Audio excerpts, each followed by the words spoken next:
Hello dear friends.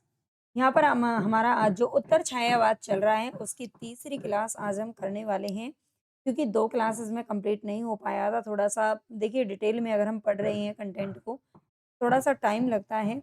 और सुभद्रा कुमारी चौहान से हमारी शुरुआत होने जा रही है इस क्लास की।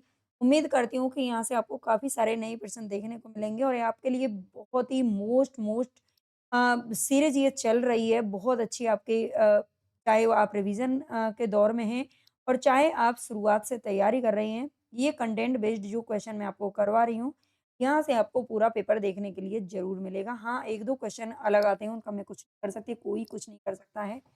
लेकिन हाँ, बड़े-बड़े कोचिंग्स में स जो शायद चीज़ें आपको नहीं मिलेंगी, वो यहाँ पे मिल रही हैं और बच्चे इसको सपोर्ट भी कर रहे हैं, मुझे बहुत अच्छा लग रहा है, जो बच्चे सपोर्ट कर रहे हैं। तो चलते हैं भैया अपनी क्लास की तरफ। आप पूरी क्लास को ज़रूर देख लेना, बस मैं इसीलिए आपको ये बता रही हूँ, ताकि आप पूरी क्लास देखें, पूरा स्किप किए बिना आपको एक-एक क्वेश्चन को देखना है, क्योंकि हर लाइन में एक क्वेश्चन बनता है। तो चलेंगे सुभद्रा कुमारी चौहान से हम शुरुआत करेंगे। हम पढ़ रहे हैं यहाँ पर उत्तर छायावाद में राष्ट्रीय सांस्कृतिक काव्यधारा, ठीक है? जन्म हुआ था इनका 16 अगस्त 1904 ईस्वी में। कहाँ पर हुआ था? प्रयाग के निहालपुर मोहल्ले में। यहाँ पर मोहल्ले का नाम बताया जा रहा है, ये थोड़ा ध्यान देना। तथा निधन हुआ था एक सड़क दुर्घटना यानी कि एक एक्सीडेंट में इनका निधन हो गया था अप्रैल 1948 में, यानी कि आज़ादी के 1 वर्ष बाद। ठीक है? सुभद्रा जी ने वीर रस से संबंधित ये कवियत्री थी, यानी कि इन्होंने अपने देश की जागरूकता के लिए काफ़ी सारी रचनाएँ की, आगे हम पढ़ेंगे। लेकिन बेचारी जब देश को आज़ादी मिली, तो आज़ादी के 1 साल बाद ही आज़ादी को देख ही नहीं पाईं। आगे विवाह 15 वर्ष की अवस्था में नवलपुर के सुप्रसिद्ध वकील ठाकुर लक्ष्मण सिंह के साथ हुआ था। ठीक है? 15 केवल और केवल 15 वर्ष की उम्र में इनका विवाह हो गया था। है ना? पहले थोड़ा बाल विवाह का प्रचलन तो था ही, बच्चों की जल्दी शादियाँ हो जाती थी, कर देते थे। क्योंकि जो ज़माना था ना वो बड़ा ही खराब था। ज़माना तो ख़ैर लड़कियों के लिए आज भी ठीक नहीं है, आज तो और भी ज़्यादा खराब है, हमेशा से ही खराब चलता आ रहा है। तो विवाह 15 वर्ष की अवस्था में नवलपुर के सुप्रसिद्ध वकील ठाकुर लक्ष्मण सिंह के साथ हो गया। तभी से ये राष्ट्रीय आंदोलन में बराबर सक्रिय रहीं तथा कई बार जेल भी गई थी, है ना? पति जो थे पतिदेव वकील थे, है ना? लेकिन पत्नी बार-बार जेल जाती रही राष्ट्रीय आंदोलन के चलते। आगे मध्य प्रांत असेंबली की कांग्रेस सदस्य के रूप में भी आपने कार्य किया है। डॉक्टर गणपति चंद्र गुप्त कहते हैं कि राष्ट्रीय एवं मानवता के उदात्त एवं कोमल स्वरों को झंकृत करने वाली ये कवियत्री रही हैं। तो गणपति चंद्र की बात को ज़रूर याद रख लेना। अगर आप नए हो और आगे अगर आप पहली क्लास है आपकी, चैनल को सब्सक्राइब ज़रूर कर लेना, लाइक कर देना वीडियो को और हाइप भी ज़रूर कर दिया करो। कमेंट करके बताना क्लास कैसी लगी है। पीडीएफ इसका चाहिए तो आप टेलीग्राम चैनल को जॉइन कर लेना। पूरे हिंदी साहित्य के नोट्स चाहिए तो आप मुझे कॉन्टैक्ट कर लेना। सन 1922 ईस्वी में जबलपुर का झंडा सत्याग्रह के समय टाइम्स ऑफ इंडिया के संवाददाता ने सुभद्रा कुमारी का उल्लेख लोकल सरोजनी कह करके किया था। ये अच्छे से याद रख लेना है, इन्हें लोकल सरोजनी, ठीक है? आप जानते हैं जो सरोजिनी नायडू थी, अ, सरोजिनी नायडू का नाम दिया गया सुभद्रा कुमारी चौहान को, और ये किसने दिया था? टाइम्स ऑफ इंडिया के संवाददाता ने कहा था लोकल सरोजिनी। राष्ट्रीय वसंत की कोकिला के नाम से भी आपको जाना जाता है। प्रथम काव्य रचना थी इनकी नीम के पेड़ के ऊपर, यानी कि नीम के पेड़, है ना? नीम के पेड़ के ऊपर प्रयाग से हंस पत्रिका में ये 1913 ईस्वी में प्रकाशित हुई थी।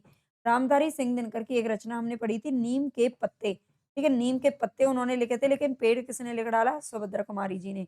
1913 में हंस पत्रिका में प्रकाशित हुई थी। इनके अगर काव्य संग्रहों की बात करें तो मुकुल और त्रिधारा 2 काव्य संग्रह मिलती हैं। ये 1931 में प्रकाशित हुआ था।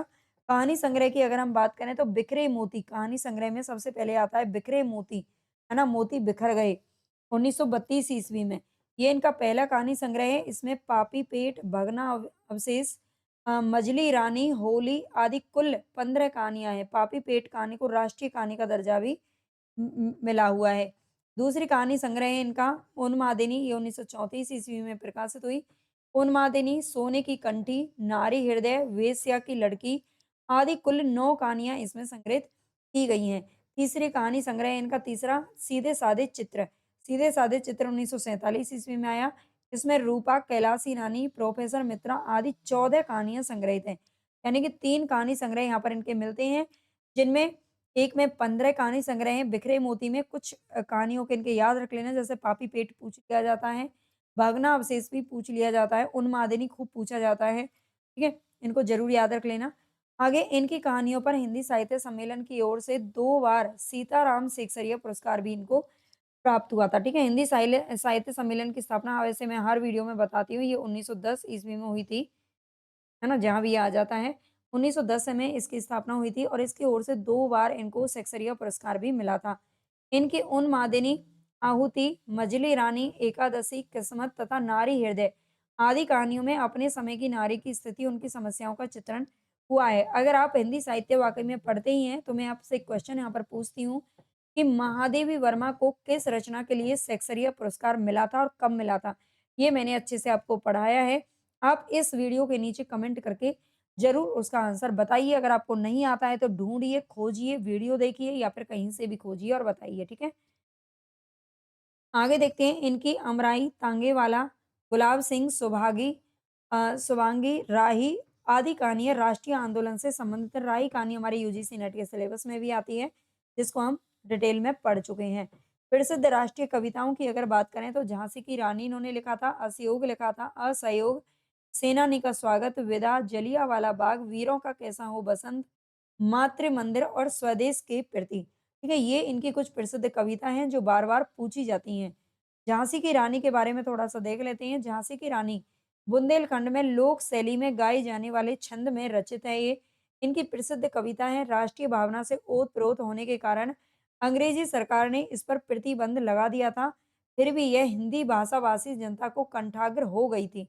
यानी कि जब तक राष्ट्रीय भावना से ओत-प्रोत थी और इसी कारण अंग्रेज़ों ने इसे जब्त कर लिया, प्रतिबंध लगा दिया था इस पर, है ना, पढ़ने पर। लेकिन उससे पहले ही ये इतनी ज़्यादा इसका प्रचार हो चुका था कि लोगों को, जो हिंदी पढ़ने वाले लोग थे, उनको ये याद हो गई थी, है ना, कंठस्थ हो गई थी, याद हो गई थी, उन्हें फिर ज़रूरत नहीं थी पढ़ने की, ठीक है?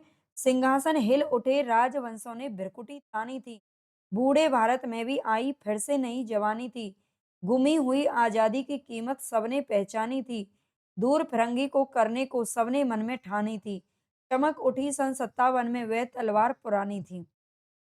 ये इस कहानी की कुछ पंक्तियाँ हैं, याद रखना। बुंदेले हर बोलों के मुँह हमने सुनी कहानी थी, खूब लड़ी मर्दानी वह तो झांसी वाली रानी थी। और झांसी वाली रानी 1857 ईस्वी की क्रांति में लड़ी थी, ये ध्यान रखना, ग्वालियर से, ठीक है? झांसी की रानी से ये पंक्तियाँ, ये झांसी की रानी की कविता है, इसको आपको याद रखना है। इनकी कुछ पारिवारिक कविताएँ भी मिलती हैं, जैसे मेरा नया बचपन, बालिका का परिचय, इसका रोना, राखी और राखी की चुनौती। ठीक है, ये कुछ पारिवारिक कविताएँ हैं जो सुभद्रा कुमारी चौहान की मिलती हैं। प्रकृति परक कुछ कविताएँ लिखी थी, फूल के प्रति, मुरझाया फूल और सिसिर समीर। ठीक है, ये प्रकृति परक कविताएँ मिलती हैं। इनकी प्रमुख पंक्तियों की अगर बात करें तो मेरा मंदिर मेरा मस्जिद, कब काशी है मेरी, मेरा तो हर काम लंगोटी गमछे से चल जाएगा। ठीक है? अपनी तो जैसे-तैसे कट जाएगी, वो वाला गाना यहाँ पर याद आता है। मेरा तो हर काम लंगोटी गमछे से चल जाएगा, है ना? मैं बचपन को बुला रही थी, बोल उठी बिटिया मेरी, देव तुम्हारे कई उपासक कई ढंग से आते हैं। विजयिनी माँ के वीरस पुत्र पाप से असहयोग ले ठान, बूंदे ले हर बोलों के सुख मैंने हँसना सीखा है, मैं नहीं जानती रोना। ये कुछ इम्पोर्टेंट पंक्तियाँ हैं जो पूछी जाती हैं। वैसे पंक्तियों की एक अलग से क्लास मैं ज़रूर करवाऊँगी, छायावाद और उत्तर छायावाद दोनों को लेकर के, है ना? छायावाद की अभी तक करवाई नहीं है, लेकिन करवा दूँगी बाद में, मुझे सब कुछ याद है ना? सोहन लाल द्विवेदी के बारे में आगे हम पढ़ते हैं। इनका जन्म हुआ था 22 फरवरी 1906 ईस्वी में, बहुत ही इम्पोर्टेंट हैं ये सभी, एक-एक लाइन बहुत इम्पोर्टेंट है। और सबसे बड़ी बात है, आपकी रुचि बढ़ाने के लिए साहित्य में, मैंने यहाँ पर हाइलाइट कर रखा है ना, बहुत टाइम लगता है, हाइलाइट करने में ही 1 घंटा लग जाता है। टाइप अलग से करो और फिर 1 घंटा, कम से कम 1 घंटा इनको हाइलाइट करने में लग जाता है, अलग-अलग छाँट-छाँट करके, है ना? कि कहाँ से हमें हाइलाइट करना चाहिए ताकि बच्चों की रुचि बने और उनको पढ़ने में भी इंटरेस्ट आए और उनका मेन चीज़ है कि वो जो मेन पॉइंट है वो आप उनको याद रह जाए। तो इतना हम आपके लिए सोचते हैं, तो आप भी प्लीज़ लाइक ज़रूर कर देना, खूब शेयर करिए दबा के, है ना?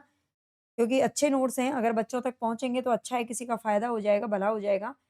हम सोहनलाल द्विवेदी का जन्म 22 फरवरी 1906 ईस्वी में फतेहपुर जिले के बिंदकी गाँव में और निधन हुआ था 1988 ईस्वी में। 1938 ईस्वी से 1942 ईस्वी तक दैनिक राष्ट्रीय पत्र अधिकार का लखनऊ से इन्होंने संपादन किया था। बाल सखा का अवैतनिक संपादन भी इन्होंने किया था, ठीक है? बाल सखा का अवैतनिक संपादन भी किया था, ये भी एक पत्र है बाल सखा के नाम से। 1969 ईस्वी में भारत सरकार द्वारा इनको पद्मश्री की उपाधि से भी सम्मानित किया गया था, ठीक है? पद्मश्री उपाधि क्या बल्कि पुरस्कार से सम्मानित किया गया था। डॉक्टर नगेंद्र ने इनको अत्यंत सरल भाषा में राष्ट्रीय चेतना का स्वर व्यक्त करने वाला कवि भी बताया है, ठीक है? डॉक्टर नगेंद्र ने सोहनलाल द्विवेदी को अत्यंत सरल भाषा में राष्ट्रीय चेतना का स्वर व्यक्त करने वाला कवि कहा है। काव्य रचनाओं की अगर बात करें तो भैरवी 1941, वासवदत्ता 42, कुणाल 43, पूजा गीत 45, विषपान 45, योगाधार 44, वासंती 44, चित्रा 1944, बांसुरी 44, झरना 44, बिगुल 44। अब यहाँ पर भ्रमित करने वाली कुछ रचनाएं आ जाती हैं जैसे कि झरना आ गया। झरना आप जानते हैं जयशंकर प्रसाद जी का भी है, जिसे छायावाद की शुरुआत मानी गई है और झरना सोहनलाल द्विवेदी का भी है। इसी तरह से पूजा गीत हमने और भी कहीं पढ़े हैं, है ना? किसके पढ़े हैं एक बार आप देख लेना, पूजा गीत। और इसके अलावा युगाधार जैसे कि युग चरण हमने किसी और का पढ़ा है, युगा और आगे हम प्रगतिवाद में और भी पढ़ेंगे, युग से संबंधित और मैथिली शरण गुप्त का भी पढ़ा है, युगांत, युगवाणी, है ना? पंत जी का भी पढ़ा है, तो थोड़ा देख लेना, ये मिलती-जुलती सी कुछ रचनाएँ होती हैं। आगे देखते हैं 1944 ईस्वी में इन्होंने प्रमुख भारतीय भाषाओं की गांधी संबंधी सुंदर रचनाओं का संकलन कर गांधी अभिनंदन ग्रंथ का भी संपादन किया था। ठीक है, गांधी अभिनंदन ग्रंथ इसका संपादन इन्होंने किया है। गांधी संबंधित जो भी सुंदर रचनाएं इनको मिली भारतीय भाषाओं में, उनका संकलन इन्होंने इस नाम से किया था। 1956 ईस्वी में जय गांधी नाम से इनकी राष्ट्रीय रचनाओं का प्रकाशन भी हुआ था। आगे पढ़ेंगे अब यहाँ पर श्याम नारायण पांडे के बारे में। शायद आपने इतना डिटेल में श्याम नारायण जी को कभी ना पढ़ा हो, ना जितना आपको यहाँ पर मिल रहा है। जन्म हुआ था 1907 ईस्वी में। अच्छा मैं बता देती हूँ हरिवंश राय बच्चन जी का जन्म भी 1907 ईस्वी में हुआ था और इसके अलावा महादेवी वर्मा का जन्म भी 1907 ईस्वी में हुआ था, है ना? और भी कई एक आध और का हुआ है ना, अभी हमने पढ़ा था। मुझे अभी फिलहाल तो याद नहीं आ रहा है। श्याम नारायण पांडे का जन्म 1907 में हुआ था। रामधारी सिंह दिनकर का जन्म भी 1908 ईस्वी में हुआ था, 1 साल बाद। ठीक है? उत्तर प्रदेश के आजमगढ़ जिले के डुमराव गाँव में तथा निधन हुआ था 1991 ईस्वी में। वे राष्ट्रीय काव्य धारा के उन कवियों में से हैं जिन्होंने इस काव्य परंपरा को मंचों पर स्थापित किया है। ठीक है? काव्य परंपरा को मंच दिए हैं जिन्होंने। आजकल बोलते हैं ना कवि मंचों पर जाकर के बोलते हैं, तो वे राष्ट्रीय काव्य धारा के उन कवियों में से हैं श्याम नारायण पांडे जिन्होंने मंच प्रदान किए हैं। किसको? काव्य परंपरा को यानी कि कवियों को। डॉक्टर धीरेन्द्र वर्मा क्या कहते हैं इनके बारे में? इन्होंने आधुनिक युग में वीर काव्य की परंपरा को खड़ी बोली में प्रतिष्ठित किया है, ठीक है? वीर काव्य की जो परंपरा है उसको खड़ी बोली में लेकर आने का काम किसने किया है? तो श्याम नारायण पांडे ने किया है। धीरेन्द्र वर्मा के अनुसार पांडे जी वीर रस के अनन्य गायक थे। ठीक है? जो पांडे जी थे श्याम नारायण पांडे जी ये वीर रस के अनन्य गायक थे। इन्होंने कुल 4 महाकाव्य रचे। 4 महाकाव्यों में हल्दी घाटी, जौहर, शिवाजी और तुमुल का नाम यहाँ पर आता है। ठीक है? आगे देखते हैं हल्दी घाटी ये 17 सर्गों में विभक्त है। ये 17 सर्गों में विभक्त एक महाकाव्य है जिसमें वीर शिरोमणि महाराणा प्रताप के जीवन के साथ-साथ राजस्थान की वीर भूमि को भी उल्लेखित किया गया है। हल्दी घाटी के लिए पांडे जी को देव पुरस्कार भी प्रदान किया गया है, ये अच्छे से याद रख लेना। हल्दी घाटी देव देव को मिला है, ठीक है? देव पुरस्कार मिला है हल्दी घाटी के लिए। जौहर पांडे जी का दूसरा महाकाव्य है 21 चिनगारियों में विभक्त। चिनगारियों का अर्थ है मतलब पार्ट में डिवाइड या फिर अध्यायों में विभाजित 21 चिंगारियों में विभक्त इस महाकाव्य में चित्तौड़ की महारानी पद्मिनी को आधार बनाकर वीर रस के साथ करुण रस का भी इसमें गंभीर पुट मिलता है। जौहर की कहानी राजस्थान के इतिहास में लोमहर्षक आत्म बलिदान की एक ज्वलंत कथा है। ठीक है? जौहर आप जानते ही हैं, जो महारानी पद्मिनी थी, चित्तौड़गढ़ की महारानी थी, है ना? और सिंघल द्वीप की राजकुमारी थी महारानी पद्मिनी। जब अलाउद्दीन खिलजी ने चित्तौड़ पर क्या कर दिया था, आक्रमण कर दिया था, तो चित्तौड़ के जो महाराजा थे, महाराजा रतन सिंह जो पद्मिनी के पतिदेव थे, वो उस युद्ध में मारे गए थे, है ना? और उनके मारे जाने के बाद उसमें जितनी भी स्त्रियाँ थी, उन सबने क्या किया था, आग में कूद करके अपनी जान देती थी, जिसे जौहर कहा जाता है। इसे जौहर करना कहते हैं। राजस्थान में ऐसे शायद मुझे लगता है 3 या 4 जौहर हुए हैं, है ना? इतिहास में अगर आप पढ़ेंगे तो देख लेना। इस महाकाव्य के लिए पांडे जी को द्विवेदी पुरस्कार से भी सम्मानित किया गया है। विशेष अगर हम देखें तो डॉक्टर रामकुमार वर्मा तथा डॉक्टर सुधींद्र ने भी जौहर नाम से प्रबंध काव्य लिखे हैं। यहाँ पर थोड़ा-सा पॉइंट लिख दिया था, है ना? याद नहीं रहता। तो डॉक्टर रामकुमार वर्मा और डॉक्टर सुधींद्र, इन दोनों ने भी जौहर नाम से रचना लिखी है। तुमुल, तुमुल में लक्ष्मण व मेघनाद के युद्ध का चातुर्य प्रकट किया गया है। है ना? आपने रामायण तो ज़रूर देखी होगी, ऐसा कोई भारत का मुझे तो नहीं लगता भारतवासी ऐसा कोई होगा, जिसने अभी तक रामायण ना देखी हो जो टीवी पर चलती थी। तो उसमें लक्ष्मण और मेघनाद के युद्ध का जो चातुर्य है वो उसमें प्रकट किया गया है तुमुल के अंदर। श्याम नारायण पांडे को आधुनिक कविता का चारण कवि भी कहा जाता है। इनकी प्रमुख रचनाओं की बात करें, ऊपर तो हमने 4 प्रबंध काव्य देखे। इसके अलावा इनकी कुछ रचनाएँ रिमझिम, आरती, जय हनुमान, जय पराजय, गोरावध, घास की रोटी भी महाराणा प्रताप ने ही खाई थी, ये बताया जाता है। परशुराम, रूपांतरण और माधव आंसू के कण, ये सभी कुछ कविताएँ हैं, रचनाएँ आपको याद रखनी है। इसके बाद हम पढ़ते हैं जगन्नाथ प्रसाद मिलिंद, ये भी राष्ट्रीय सांस्कृतिक काव्यधारा से संबंधित हैं। इन्होंने पंजाब तथा ग्वालियर से अनेक पत्र पत्रिकाओं का संपादन किया है। इस प्रकार के अन्य कवियों पर बच्चे ध्यान ही नहीं देते हैं, उनको छोड़ देते हैं और आजकल जो प्रश्न है ना वो वहीं से ही बन रहे हैं। तो जगन्नाथ प्रसाद मिलिंद ने अनेक पत्र पत्रिकाओं का संपादन किया, कहाँ-कहाँ से? पंजाब और ग्वालियर से। इनके काव्य संग्रहों की अगर बात करें तो जीवन संगीत 1940, नवयुग के गान 42, बलि पथ के गीत, भूमि की अनुभूति, मुक्ति का चिंतन कन 1954, सांस्कृतिक प्रश्न 1954 ईस्वी। ठीक है, ये सभी इनके काव्य संग्रह। नाटकों की बात करें तो प्रताप प्रतिज्ञा, समर्पण, गौतम नंद। अब आप जानते हैं माखनलाल चतुर्वेदी का भी मिलता है समर्पण, ठीक है? और किसका मिलता है ये? ये हमें जगन्नाथ प्रसाद मिलिंद का भी समर्पण मिलता है, ठीक है? आगे केदारनाथ मिस्र प्रभात के बारे में थोड़ा-सा देख लेते हैं। 1927 ईस्वी में भरतपुर में आयोजित अखिल भारतीय बसंत प्रतियोगिता में इनको प्रथम पुरस्कार प्राप्त हुआ था। ठीक है, जो इम्पोर्टेंट है वही बता रही हूँ, इनका जन्म मृत्यु यहाँ पर नहीं है। केदारनाथ मिस्र प्रभात का वो 1927 ईस्वी में प्रथम पुरस्कार मिला था। भरतपुर राजस्थान के अंदर है और भरतपुर में आयोजित अखिल भारतीय बसंत प्रतियोगिता जो हुई थी, इनकी सर्वप्रथम रचना थी कलेजे के टुकड़े। ये 1928 ईस्वी में प्रकाशित की गई थी। इनके कुछ कविता संग्रह हैं यहाँ पर। कंपन 1942, चिर स्पर्श 1951, कर्ण 1951, सेतुबंध 66 और शुभ्रा 1967। अब आप ये बिल्कुल भूल मत जाना क्योंकि ये पूछे जा चुके हैं, कंपन पूछा जा चुका है, चिर स्पर्श बहुत पूछा जाता है, सेतुबंध बहुत पूछा जाता है। ठीक है, शुभ्रा भी शायद मैंने कहीं और पढ़ा है ना? पीवाईक्यू में पढ़ा है। प्रबंध काव्य की और अगर बात करें तो कैकई 1950 में, तप्त गीत 54, ऋतंभरा 1957 ईस्वी, ठीक है? इनको भी याद रखना, ये इनके प्रबंध काव्य हैं। कहानी संग्रह की बात करें तो समुद्र की मोती 1952, आश्चर्यजनक कहानियाँ 52 में लिखा, चारों ही 52 में लिखे हैं, ये बहुत अच्छी बात है। मनोरंजक कहानियाँ और मूर्खों की कहानियाँ, है ना? समुद्र के मोती, आश्चर्यजनक कहानियाँ, मनोरंजक कहानियाँ और मूर्खों की कहानियाँ, ये सभी कहानी संग्रह हैं।